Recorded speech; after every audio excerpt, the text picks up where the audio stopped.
when the teacher is explaining things, those people who have got these qualifications were able to assimilate, absorb and assimilate much more than those who have not got these qualities.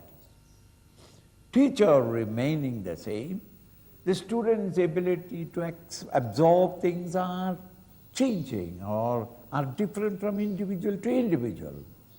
These distinctions or differences are only due to lack of these four qualities necessary.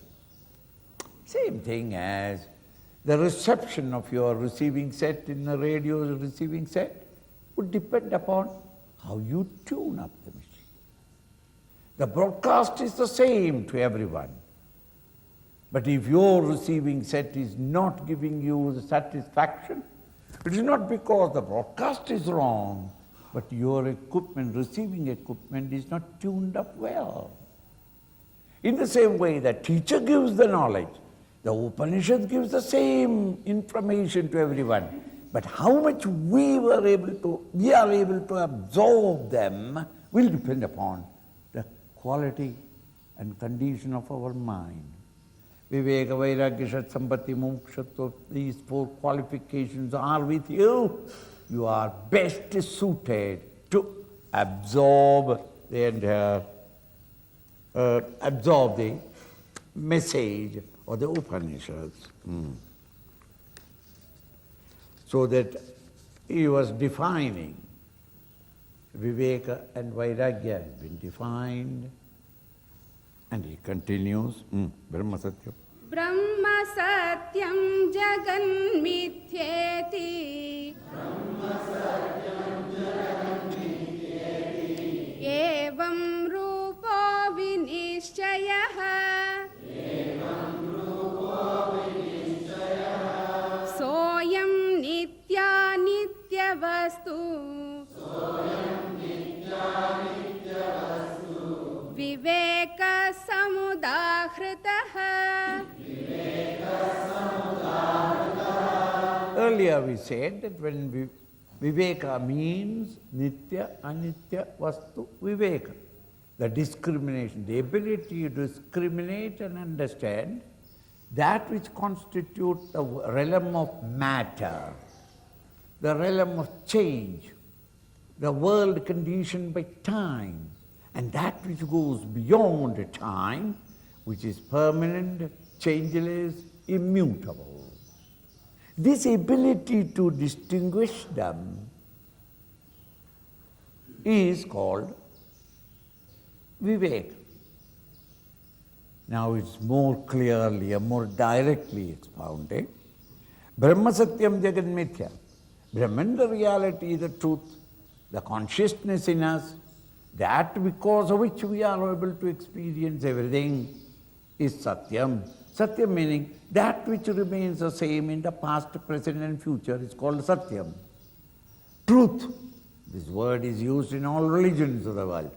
But the translation of the definition of truth is only in Vedanta. Trikala abadhita vastu.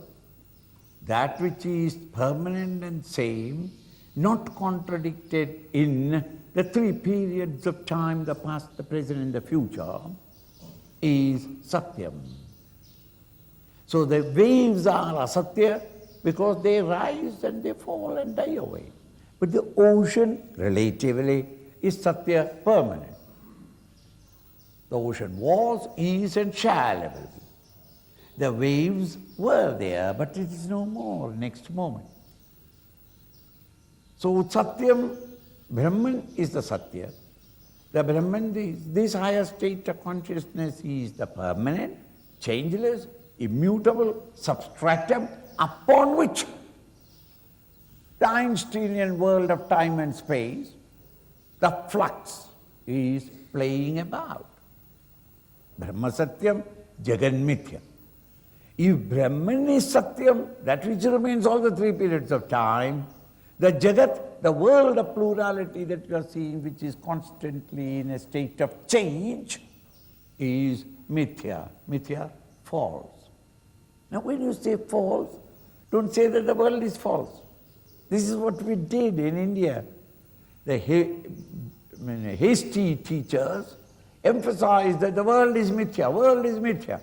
So you have got no responsibility to the society, to the community, to the nation, to the welfare of your people around you. Why? It's all mithya.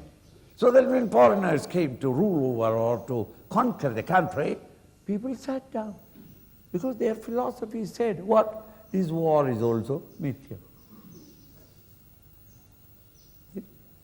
No. World is mithya in the sense that it is changing, never permanent. Compare with that, the Atman, the Self is Satyam, permanently exists. No change in the past, present or future. So Brahma Satyam, Jagan Mithya. Idi, this kind of Vinishchayaha. No trace of doubt in your mind. You analyzed it, understood the significance of the word, that Satyam and Mithya. And you are convinced intellectually. Not that you have directly experienced, but you are convinced intellectually that this realm of change cannot be without a changeless substrat. Change can take place only in a medium changeless. Continuity of change can never be without a changeless substrat. In order to see the film in the picture house, there must be a changeless screen. The screen is not changing, but the pictures are changing. And the changeless supports the pictures and gives you the verisimilitude of a continuous movement. So you are intellectually convinced, Vinishchayaha. Soyam nitya nitya. This is called nitya nitya viveka, the discriminative power of recognizing what is permanent and what is impermanent. Samudahrataha. Tadvairagyam jihasaya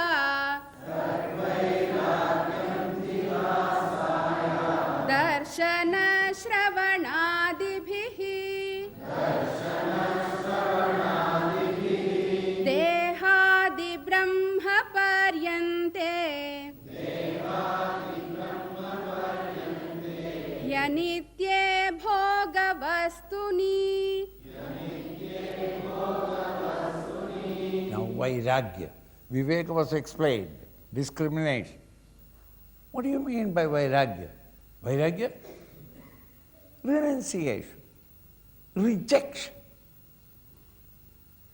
What do you mean by vairagya? Now the teacher says, vairagyam, that word term vairagya means dispassion, means jihasa, a disgust. A disgust doesn't mean that I must run away from there. When you are seriously employing yourself in your work or profession, if your own son, blood and flesh, were to come to you and say, Papa, come with me and play marbles, no doubt you suffer silently. But what is your mental attitude towards it? Jihasa, disgust. I don't know why I created this one. I never wanted it, but here you are. But I can't help it now. Not that you jump at it and say, lucky my child, I am so happy that I can play with you because your mummy never plays with me. There's no anxiety, no hunger, no thirst for it. Jihasa. In what? Darshana shravanadibhi. In all things that you hear or see. Meaning, sense objects perceived in the outer world through your sense organs of eyes, ears, nose, tongue, skin. Towards the sense objects, a jihasa, disgust. Disgust is not that I don't want it, I have no interest in it. Why? Because I am seeing some other greater possibility and a greater field of happiness. Therefore, these pleasures have no more any interest in it. Dehadi Brahma Paryante. Now this starts Dehadi in the Sharira, etc. Meaning at the body level. From the body level, the experiences of sense objects and which gives you some pleasure. Nobody says no. In those, to Brahma Paryanta, up to Brahmic Loka, the highest heaven, Bhoga Vastuni, in those pleasures, things of pleasurable things of the world outside, experience at this moment with your physical body, and even when the body is fallen away, if the mind and intellect were to experience a greater and subtler field of enjoyment in heavens, in any enjoyment from outside, objective pleasures, towards it all a disgust, an uninterestedness. If they are there, I am not going to run away from it. But there is no clinging attachment to them. When they are not there, I don't waste my time regretting of their absence. But if they are there, all right. This jihasa, bhogavastuni, in all the objects of pleasure, whether available with this physical body in this world or in the subtler realms of the heavens and others, up to the Brahma Loka, all pleasures towards them, a jihasa is called Vivek. Vairagya, yes. So thank you. It's Vairagya. It's called Vairagya. So Viveka and Vairagya has been defined. Continue. Virajya Vishaya Vratat Dosha Drishtya Muhurmuhu Swalakshye Niyatavastha Manasa Shama Uchyate. Now that the 6 qualities, psychological adjustments, are being taken one by one. Number 1, the technical term for it is shama. Shama means calmness. What do you mean by calmness? It's defined. Calmness of the mind is not that bada ananda hai. In the air in Siddhavadi, you're params. That is not it. That is, the moment you leave this place, asukha will come to you. Calmness of the mind is being defined. Virajya, having withdrawn from Vishayavratad, from the storms of sense objects. Every moment the sense objects are coming to you, and whatever comes, I want that, I want this, I want that, I want this, I want... These storms are hammering on you at every moment as an ordinary individual, because the world has got that charm, that magic. It attracts your mental attention. One who has withdrawn his mind from this storm of passionate attachment to sense objects, dosha drishtya muhur muhur. How can I do it, Swami? Hi, when I look at a beautiful girl going along, a wonderful thing, that a piece of art, when I see that, I am getting attracted towards it. What is wrong in it? It is nature. It is God given me this chance. How am I to withdraw my mind from it? Dosha drishtya, by seeing the evil in it, seeing the mistakes in it. Muhur muhur, And it is not that once you saw some weakness in it and withdrawn it, but by evening again got attached to it. Your mind has got these past vasanas in them, that even though you may temporarily get away from one sense object, your fascination for a sense object, next moment you will again cling on to it because of the pressure of the past. So muhur, again and again you must practice. Again and again see that. Oh, that beautiful girl. Immediately you see that it is made up of filth. Inside 2 buckets of it. What is it that you are attracted? Is it the skin? No. Is it the flesh? No. Is the fat only, her fat only in a bucket? No. Bones, blood, no. The contents inside? No, Saji. Then what is it? Saji, all of them put together. Muhur, again and again and again. Dosha drishtya, recognize that it is not anything covetable. It is full of filth. Dosha drishtya, muhur. Swalakshe niyatavastha. And now the mind, when it is, you say that withdraw from the world outside. There are very many fools who think that they withdraw from everything. Oh, I don't see anything, I don't hear anything. Even if a beautiful thing has come, I close my eyes. That is not it. The mind that has been withdrawn from it must be immediately applied in contemplation of the higher. Or else the mind will jump again to the object.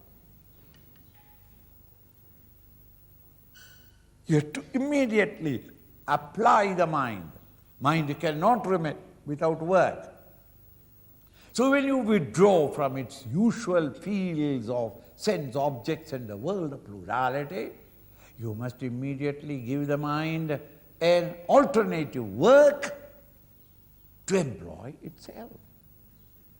So, swalakshe niyatavastha, the mind resting in your lakshya, in your point of attention, on the contemplating upon the nature of reality.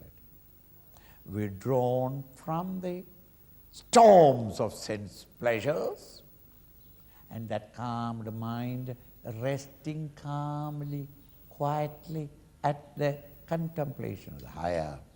This manasa shama uchyate. This condition of the mind is called shama.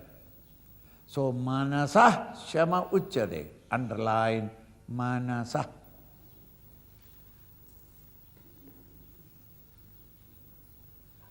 Even from platforms we can always hear, very often hear, that they confuse shama and dhamma. Shama is controlling and keeping your mind away from sense objects. This is called manasa shama uchyate. Vishayebhyah paravartya Sthapanam swasvagolake Ubhayesham indriyanam Sadamah parikirtitah Bahyanalambanam vrittehe Esho paratiruttama. So quietening the mind or withdrawing the mind from its indulgence in sense objects, and the retrieved mind is resting peacefully in total contemplative mood upon the nature of the self. This state of the mind is called calmness of the mind. Shama uchyate. Again, vishayebhyaha, from all sense objects, outer world of objects, Paravritya, withdrawing them all. Stapanam, to keep them. Swaswa golaki, in their own golaka instruments. So the seeing is only in the eyes, hearing on the ears, lifting, the ability to lift, in the hand. Hand is not lifting anything. The moving, which is the function of the legs, in the leg only. Not that the leg cannot move, but it is not moving. Swaswa golaki. Ubhayesham indriyanam. Both kinds of sense organs. The 5 sense organs of perception, the eyes, ears, nose, tongue, skin, are the instruments by which I perceive the outer world. And the 5 instruments of action, speech, hands, legs, genital organ, and the anus, are the 5 points of the physical body at which we express our responses to the world outside. Ubhayesham, both sense organs of perception and sense organs of action. Ubhayesham indriyanam, all these 10 indriyas. Sa dhamma parikirtiraha. It is called dhamma.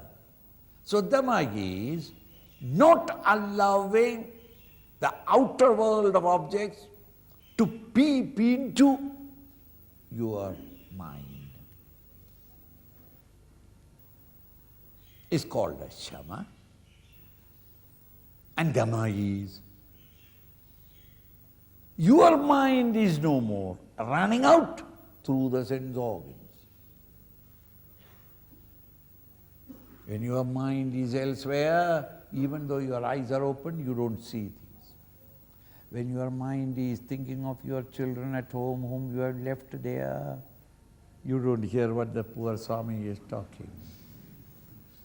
Your ears are open.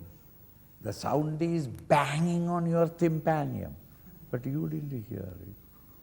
Why? Your mind is elsewhere. Thus, both these organs of action and perception are resting in their own golaya, in their own instruments. Is not expressing. Why? The mind is not available to leak out through them. Unless the mind goes through the eyes, I don't see. Just because I got a pair of eyes and I'm open, there are very many people who sleep with their eyes open. Have you seen that? When they are sleeping, you go there and say, ba, ba, ba, ba, ba. No, no. The eyes are healthy eyes. Your hands are in light, and yet they don't see. Why? Mind is resting. Similarly, when your mind is resting, as sleeping, you don't hear sound, smell, none of them. And when you are sleeping, your hands are quiet, legs are quiet, all instruments of action are quiet. Although there are people who will be speaking even in sleep. That is because you have not slept. Your subconscious mind is still awake. So then thus, all the instruments are quietened in their own equipment. That state is called Dhamma. So when there is both Shama and Dhamma, Shama, the mind is not pressurized by the desire in the intellect to run out into the sense objects. And Dhamma meaning the outer world is not seeping through the sense organs into the mind. Naturally, the mind is peaceful. Mind is not disturbed by either subjectively by your desires, nor objectively from the world outside. If Shama and Dhamma is controlled or mastered, the mind becomes really quiet, ready for contemplation or to an extent, if you can quieten the mind, your receptivity from the study or from the listening to the teacher becomes much more. Dhammaparikirtita. Bhahyan analambanam vrtehe. Thus, when the mind is not anymore depending upon the objects outside, at this moment, our mind is depending entirely upon the objects. Either by our desire, the mind is pushed out, or the enchanting objects one by one comes through the sense organs to disturb the mind. This is called, where are you going? Shopping. Hey, what are you going to purchase? Nothing. If you are not purchasing anything, then why are you going to shop? No. Window shopping. Window shopping means go to every window and watch. Nice. By the time you come home, all your inner peace is gone. Why? What is there? I have nothing. My man never gives me anything. Such a beautiful things are there, and I have not got it. I have not got that kind of wristwatch. I have not got that kind of dress. I have not got that kind of... So nice. Where did the disturbance come? From the outside. Okay? When the mind is no more depending upon the objects outside, neither is it going out, nor the objects coming into. That condition of the mind, Urte esho uparati uttama. This is the uttama, the noblest, uparati, self-withdrawing. You are no more in a transaction with the world outside. Neither are you receiving stimuli and getting disturbed, or responding to the external world.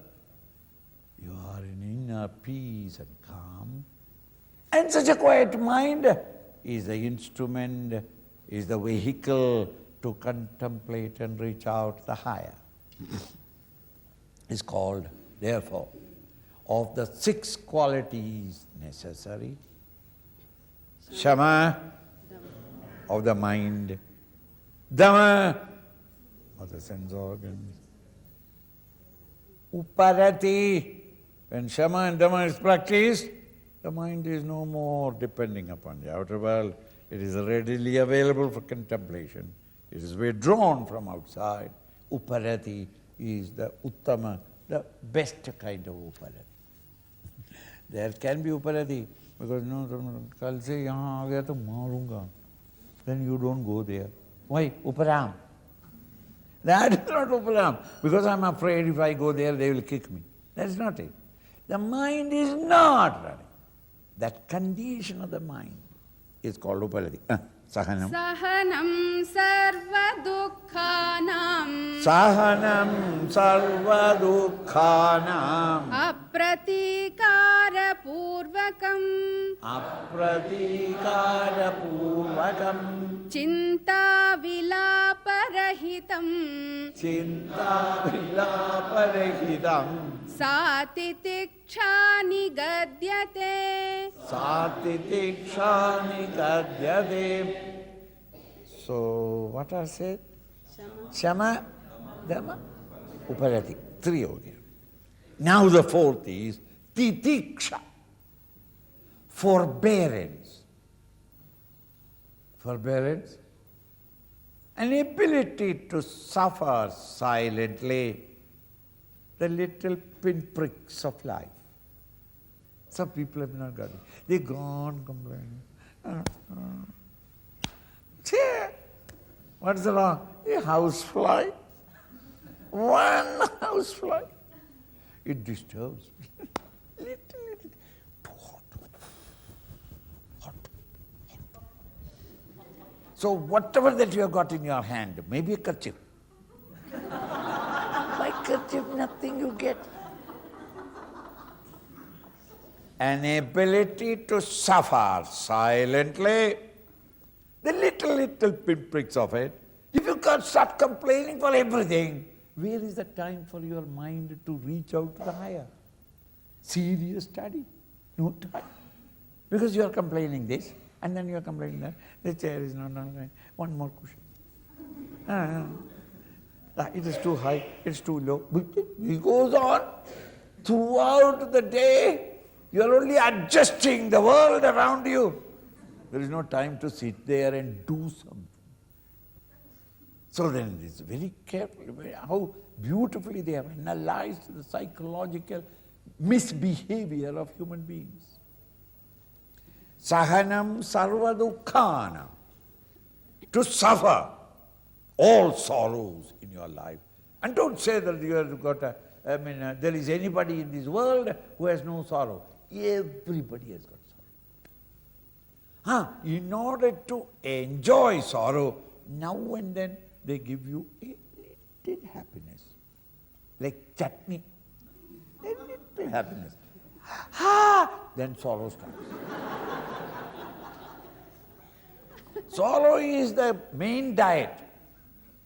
The happiness is only pickles, a little to clean your tongue and get your appetite back again. Sarva dukkhanam apratikara purvakam. Without ever trying to pratikaram, to remedy it. Little sorrows, don't worry, never mind. Let me suffer a little. It doesn't matter. Let me put on my work to achieve what I want to achieve. Apradikara purvam. And there are people who don't do pratikaram. Bad, Swamiji, I got a classical stomachache, not ordinary stomachache. It is a chronic. At the age of 14 I started. Even now. Then why don't you go to the doctor? No, I don't treat anything. I don't like medicines. I don't do anything. Then what are you doing? Chinta, vilap. Chinta, whenever you're sitting down, you go, why Bhagavan give me this stomachache, all that? How many people are there? They are all very happily going about, but I am going about with a stomachache. You understand? Chinta. Worries, mental worries, or vilap. Anybody you meet, you need not get introduced, not necessary. Bus stop, railway station. Aapko pata nahi, you don't know. This is 14 years I am suffering like that. And now explain the entire stomachache, the details of it. And if you are a fool to listen to him, in 15 minutes' time, guaranteed, you have got stomachache. Their description is such that they take you to actual experience. Chinta, my business is going down and I don't know now. Now, if you encourage him to go on talking, he will make you feel and cry for his debts. Chinta vilapa rehita. To suffer your little sorrows without either expressing them or even recognizing them by your mind. Chinta vilapa rehitam. Sa titiksha nigadyate. That is called forbearance. If this is not there, the life is not, there is no time in your life where you can apply your mind for anything creative. Because all the time you are worried. If the eyes are all right, then the ears, I think some I don't know what it is about. And my throat is bad. My throat is bad. But the throat is over, stomach is bad. Stomach is bad and the leg is bad. My toe is not bending. Little things, headache by that time. When is it that you... The last whole month, I could not go to the office also. One sorrow after another. That is your nature. You have gone. Why were you born? You should not have born if you don't want sorrow. You are born into sorrow, and it's natural. Is there a fool who, having entered the sea, complains that there are always waves banging on me? Waves is the nature of the ocean.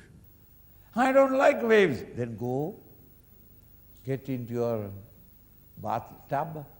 There will be no waves at all. And if there is no water also, you can jump into the tub. Then you will not get even wet. It's unnecessary. You come into this world, and this world is full of sorrow. Sorrows will be always there. 24 hours, 360 days until you die. And to sit down and we laugh, cry over it. It's a wasteful time, and therefore this spirit of forbearance must be. So now, Shama? 4 ho gaya. Now 2 more only.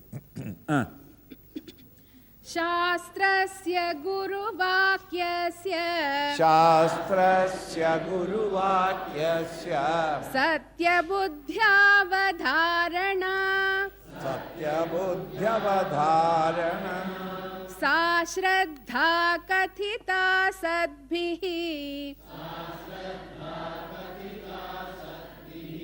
Yaya vastu palabhyate Shraddha in Sanskrit is equivalent to, in English, faith.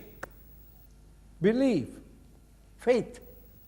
And every church and mosque and temple, the priest and the mullah and the pandit uses it left and right. So he advises you Gayatri Mantra, and you ask with innocent, honest, intellectual inquiry, Panditji, what is the meaning of it? Shraddha chahiye, Shraddha. You have no Shraddha, and that is why you ask this question. Shraddha meaning blind belief.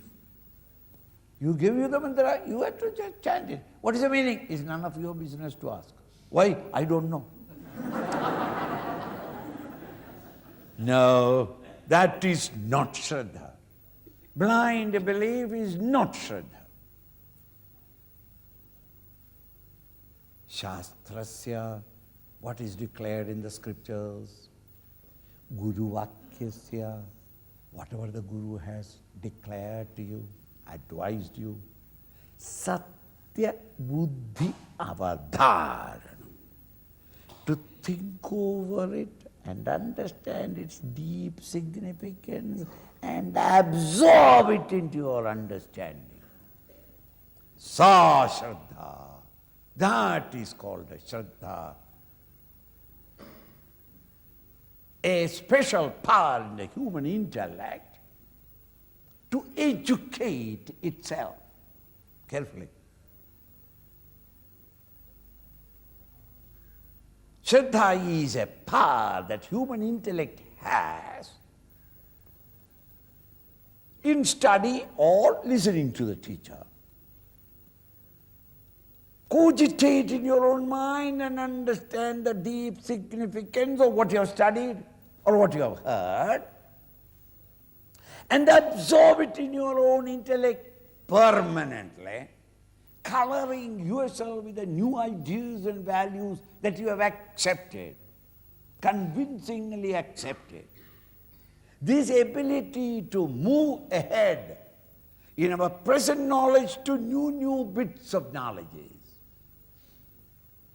that positive, creative power in your intellect is called Shraddha. Sa Shraddha Kadhita Sadbhihi. The Satpurushas, the great masters and saints and sages and prophets of the Vedas, they have declared that is called Shraddha. Yaya, by which power? Vastu Upalabhyate. Ultimately you come to realize that state. Because the Shastra is pointing out to that state. Don't merely repeat, Asangoham, asangoham, asangoham puna puna. No, that is mechanical. What do you mean asanga? What do you mean sanga attachment? I am not attached to the body, the mind, or the intellect. Then only you can come to realize Chidananda Rupa Shivoham Shivoham. Or else you go on repeating it. So this ability in your mind to absorb new ideas, assimilate in yourself, come to understand the deep significance of these words, and then live up to it and strive to share the experience of the masters of this self in yourself. Sa Shraddha Kadhita Bhadbhi. So this is called Shraddha. This is also another wealth in your inner personality.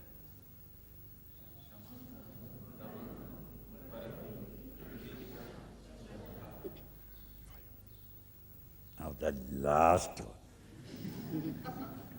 Ayanda Swami. I never thought that is so difficult, Vedanta. सर्वदा स्थापनं बुद्धेः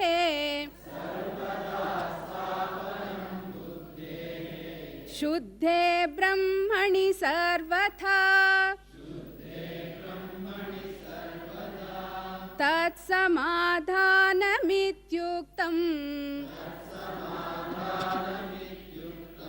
न तु चित्तस्य लालनम्. Now the sixth one is samadhan. And in Hindi you always use that. The lunch was good, abhi bada samadhan ho gaya. Samadhan ho gaya? Comfortably. Samadhan, peace. What is samadhan? Sarvada, at all times. Stapanam buddhe, to fix your intellectual thoughts, buddhe, shuddhe brahmani, sarvadha, shuddha brahman, the pure consciousness, to turn your attention consistently towards it. Not that consistently means 24 hours. और ब्रह्मचारी वहाँ garden में जाके कुछ काम, कौन सी garden? Brahman only.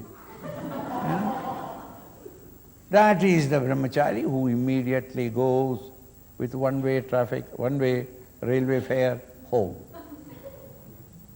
Is that sarvada means at all times?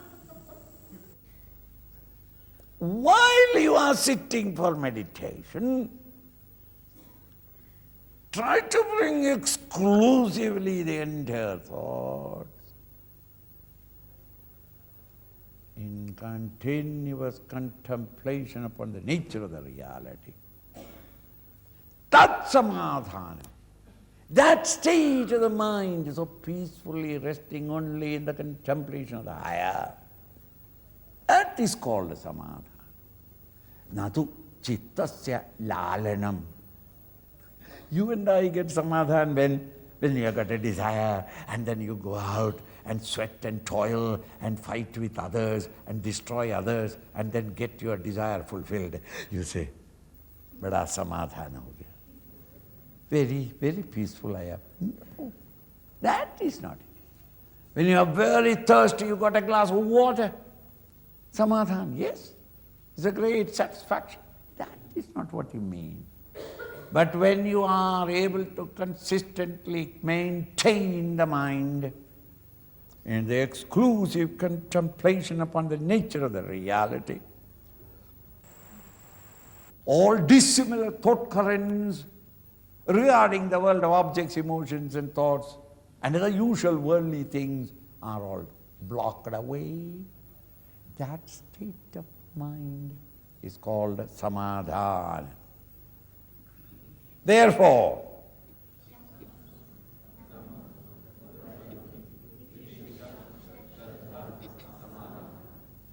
6. These 6 are called the inner wealth. You have to read it about a month's time. And then you'll understand, when all these qualities are in me, I am not what I was before. What I was before was a dull man, no capacity to understand. I can't achieve anything. I am a useless fellow. I am a doormat. Everybody steps them on me and rubs the leg and then goes out. I am From there you rise up to be a dynamic man of action, marching ahead to the peak of your own ambitions or your own achievements. Whether it is the material world or the spiritual world, nobody can stop you. The sky is the limit. When these qualities are in you. When these qualities are not in you, you are a worm or the shape of a human being.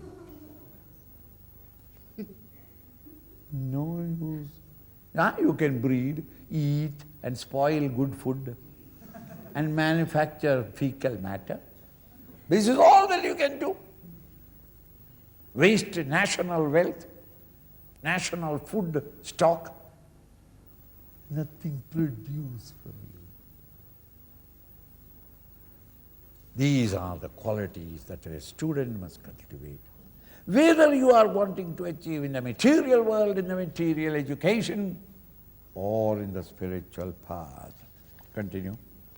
Ahankaradidehantan Ahankaradidehandan bandhanagnanakalpitan Bandhanagnanakalpidan swaswarupavabodhena Swaswarupavabodhena moktumichhamumukshuta.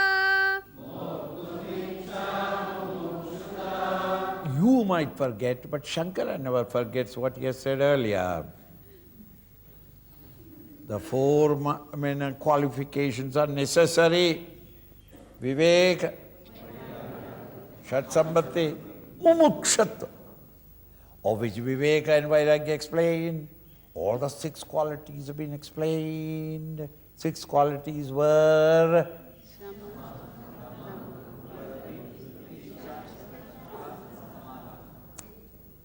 good. Any other opinion?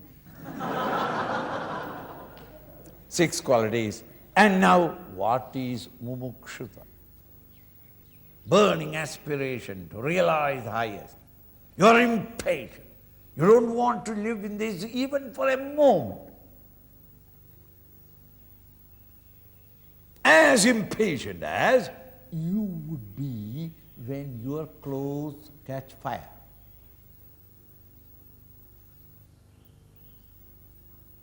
At that time, what will you want? Nothing. Are you a Democrat at that time? Will you call your wife and elder sons and then ask them, what is your opinion? What should I do for it? No opinion is asked, nothing is asked. You run where the water is. And if it is in a well, you jump into it, forgetting that there is no water in it. Why? You have only one escape from it. In the same way, when you come to know that to live in the body, mind and intellect level is an agonizing pain, and I don't want even for a moment. I want that state of peace and tranquility, or the higher state of consciousness. This impatient urge to reach that is called mumuksha. Ahankaradi dehandan, from ahankar, your sense of ego, up to your physical body, your thoughts, your emotions, and your physical body, and its passions, lusts and greeds, all of them. Dehandan, bandhan, ajnana kalpidan. They are all bondages.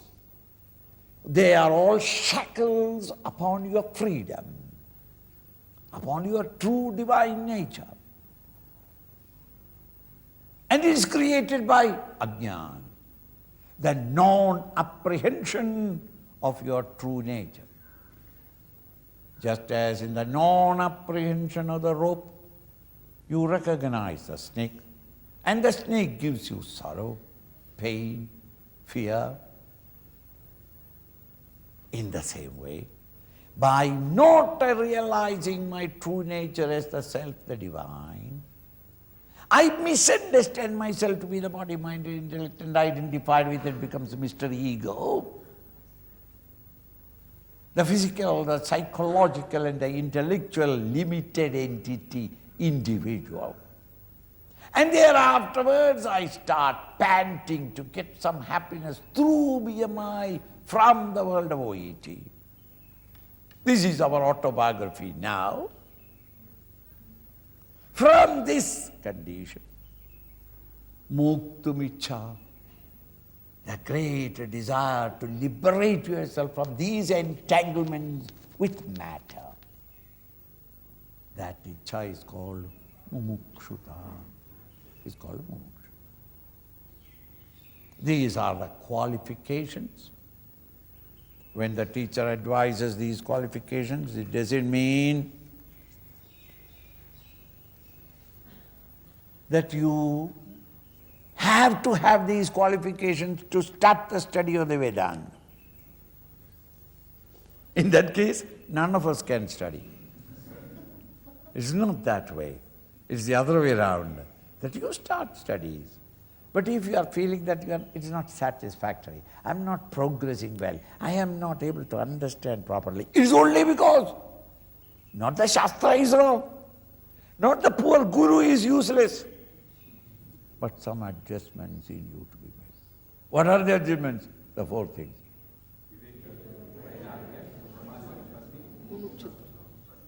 If the four is there,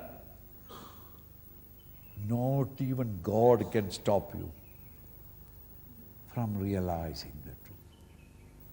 Shastra is more than sufficient. It gives you all the road map to reality. You have only to progress. But today we are not able to, even though we know the road map, we are not able to proceed further because our vehicle is tied to 20,493 iron chains to the world of objects, emotions and values. And therefore, Ram Ram, Narayana, Narayana, Narayana. Suddenly you remember, Narayana, Narayanji did not come. It's a long time. He promised me to come. He did not reply to my letter. So the vehicle cannot go forward. It can only rotate. It cannot go forward because it's been tied down. When these four qualifications are created, you are stripping off all these shackles, all these chains. The progress towards the reality becomes unimpeded, free, easy, sure. And these are the four qualifications. Even though these four qualifications are there must be a motive force behind it. You have got a car, beautiful machine, and driver, wonderful, but then it must have gas in it. If petrol is not there, what is the use of 42 years, not a dot on my license, and I have been driving the car? You know everything about car driving. The machine is new, brand new, very powerful engine. Everything is there. And the master is sitting behind with his wife and 7 children. And I, the helpless driver, is ready. But the car will not start. Why? Petrol forgot to put. Similarly, even though all these qualifications are there, your instrument is ready to start and proceed towards the higher. But what is the motive force? What is the power behind it? That the teacher will explain, I think in the evening, that it is bhakti.